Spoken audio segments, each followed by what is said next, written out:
আজকে আমরা আলোচনা করব হচ্ছে 5S নিয়ে।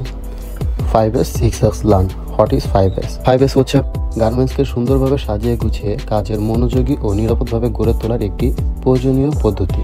Short, set in order, shine, standardise, sustain. এখানে আরও একটি ওয়ার্ড এখানে দেখতে পাচ্ছেন, এটা হচ্ছে সেফটি। এটিও একটি 5S এর অংশ। আমরা বিস্তারিত আলোচনা করব, আমাদের সাথে থাকুন। কর্মস্থলের ব্যবহারিক যে জিনিসপত্রগুলো রাখা আছে সেখান থেকে দরকারি জিনিসগুলো সাজিয়ে রাখা এবং অপ্রয়োজনীয় জিনিসগুলো হচ্ছে সরিয়ে ফেলা হচ্ছে শর্ট বা সিরি সাজানো। সেশন ইংরেজি হচ্ছে সেট ইন অর্ডার, আর বাংলায় হচ্ছে বিন্যাস করা। দরকারি যে জিনিসপত্রগুলো আমরা গুছিয়ে নিয়েছি এগুলো হচ্ছে ধাপে ধাপে সাজানো। প্রয়োজনীয় জিনিসগুলো হাতের কাছে রাখা। আমরা যে কর্মস্থলে কাজ করি এটাকে পরিষ্কার পরিচ্ছন্ন এবং গুছিয়ে রাখাই হচ্ছে শাইন। সিশো হচ্ছে জাপানিজ ওয়ার্ড, সাইনও তো পরিষ্কার করা আমরা সবাই জানি।